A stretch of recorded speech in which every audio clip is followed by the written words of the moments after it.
दोस्तों, 2 दोस्त होता है और दोनों दोस्त के बीच इतनी ज़्यादा गहरी दोस्ती होती है कि वही दोस्ती आखिरकार धोखे में तब्दील हो जाती है। और वो दोस्त जिसके लिए जान तक एक-दूसरे के लिए देने को तैयार होते थे, उसी दोस्त में एक दोस्ती के पीछे इतनी बड़ी खौफ़नाक साज़िश को रचता है, जिस पर यकीन कर पाना बहुत ही ज़्यादा मुश्किल होता है। और वो दोस्त अपने ही दोस्त की बहुत ही बुरी तरीके से कत्ल कर देता है और उसकी लाश को एक सेप्टी टैंक में डालकर कचरे भर देता है। और जब इस मामले की खुलासा होता है तो सभी की रूह काँप जाती है और किसी को भी यकीन नहीं हो रहा था कि आखिर जो दोनों दोस्त एक साथ रहते थे, आखिर उसी दोस्त ने अपने दोस्त की कत्ल क्यों कर दिया और आखिर इसके पीछे का कारण क्या है? जब आप सुनेंगे तो आप भी दंग रह जाएँगे। तो वीडियो के अंत तक बने रहिएगा। अगर आपको हमारी ये वीडियो पसंद आती है तो वीडियो को एक लाइक और चैनल को सब्सक्राइब करना बिल्कुल भी मत भूलिएगा। तो चलिए आज की इस पूरी कहानी को विस्तार से समझते हैं।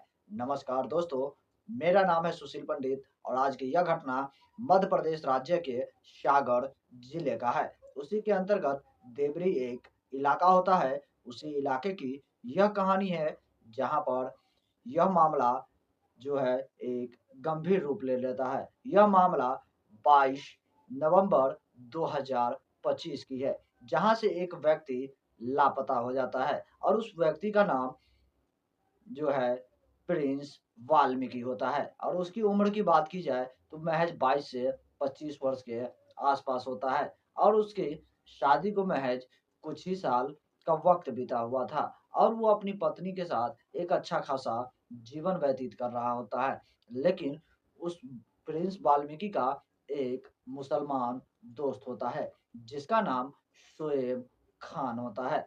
दोनों दो के बीच बहुत ही बड़ी और लंबी गहरी दोस्ती होती है।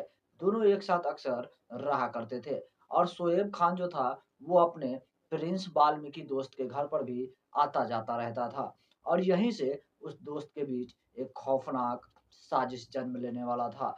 दरअसल जब शोएब खान अपने दोस्त प्रिंस वाल्मीकि के घर पर आता-जाता रहता है, इसी दौरान उस शोएब खान को प्रिंस वाल्मीकि की पत्नी से अफेयर शुरू हो जाता है। दोनों के बीच प्रेम प्रसंग हो जाता है और दोनों एक-दूसरे के साथ जीने-मरने की कस्में खाने लगता है और एक-दूसरे के साथ शारीरिक संबंध और रिलेशन भी बनाने लगता है।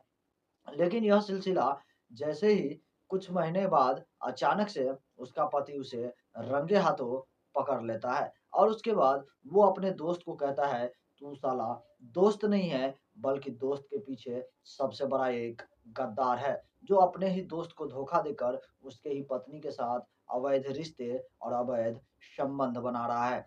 और इसी बात को लेकर वो अपने दोस्त और अपनी पत्नी को हर पल समझाने की कोशिश करता है। आखिरकार एक दिन जो शोएब अख्तर होता है, वो प्लानिंग बना लेता है कि वो अब उस अपने दोस्त प्रिंस वाल्मीकि का कत्ल कर उसकी पत्नी को साथ अपना पूरा जीवन व्यतीत करेगा। इसीलिए वो अपने प्रिंस वाल्मीकि दोस्त को एक स्कूल के पास, गांधी गार्डन वाले स्कूल के पास ले जाता है और वहाँ पर वो लोग खूब शराब पीता है और शराब पीने के बाद वो शोएब खान अपने ही दोस्त प्रिंस वाल्मीकि का पत्थर से सर कुचलकर उसकी हत्या कर देता है और हत्या करने के बाद उसकी बॉडी को छिपाने के लिए वो स्कूल के पीछे ही एक सेफ्टी टैंक होता है, उसी टैंक में उसकी लाश को फेंक देता है और उसमें मिट्टी और कचरा भरकर उसके हाथ में जो अंगूठी होता है, उस अंगूठी को भी निकाल कर नदी में फेंक देता है, ताकि किसी को कोई भी सबूत ना मिल सके।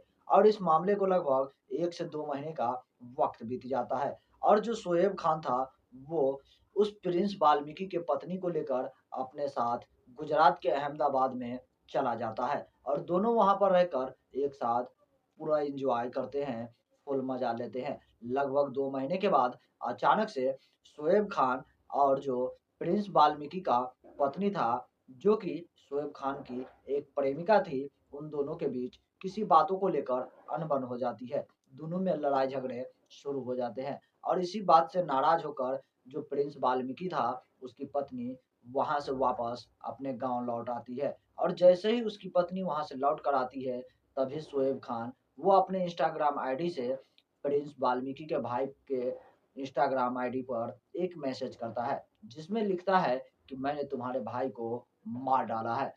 जैसे ही यह मैसेज भेजता है, और यही वो सबसे बड़ी गलती होती है, जहाँ से इस मामले का खुलासा होने वाला होता है। वो तुरंत ही उसका जो भाई होता है, वो नज़दीकी पुलिस स्टेशन में कॉन्टैक्ट करता है, और जैसे ही पुलिस वाले को इस मामले की जानकारी होता है, पुलिस वाले तुरंत ही छानबीन करना शुरू करते हैं, और वो आरोपी शोएब खान को गिरफ्तार कर लेते हैं। और जब उनके साथ कड़ी सख्ती से पूछताछ की जाती है, तब वो सारा मामला खोल कर रख देता है, और वो बताता है कि हाँ, उसकी प्रिंस वाल्मीकि के पत्नी के साथ अफेयर था, अवैध संबंध था। वो दोनों एक-दूसरे के साथ शारीरिक संबंध बनाते थे, एक-दूसरे के साथ समय व्यतीत करते थे। लेकिन एक दिन उसका पति जो प्रिंस वाल्मीकि था, वो उन्हें रंगे हाथों शारीरिक संबंध बनाते हुए देख लेता है, और उसके बाद वो हम दोनों को बहुत ही समझाता है। लेकिन मेरे अंदर एक नशा-सा छा गया था कि मैं उसकी पत्नी के बिना रह ही नहीं सकता था। इसीलिए मैं उसे रास्ते से ही हटाने का फैसला कर लिया, और उसे स्कूल के पास एक गार्डन के पास ले गया, जहाँ पर उसे मैंने खूब शराब पिलाई, और शराब पिलाने के बाद उसका सर पत्थर से कुचलकर उसकी लाश को सेप्टी टैंक में डालकर मिट्टी और कचरे से भर दिया है। जैसे ही यह सारा मामला पुलिस वाले को पता चलता है, पुलिस वाले की तो रूह काँप जाती है। उन्हें यकीन ही नहीं हो रहा था कि आखिर एक दोस्त अपने दोस्त की इतनी बुरी तरीके से कत्ल कर देगा, और उसकी लाश को इतनी सड़ी-गली जगहों में फेंक देगा। आखिरकार पुलिस उसके बताए हुए जगह पर पहुँचते हैं, और उसमें से मानव नरकंकाल किसी तरीके से निकलवाया जाता है, और उसकी डीएनए टेस्ट की तैयारी करवाई जाती है, ताकि यह पता लगाया जा सके कि वाक़ई में यह लाश प्रिंस वाल्मीकि का ही है या फिर किसी और का। लेकिन जब डीएनए टेस्ट किया जाता है, तो यह मैच कर जाता है, और कन्फर्म हो जाता है कि यह लाश का जो नरकंकाल है, यह प्रिंस वाल्मीकि का ही है।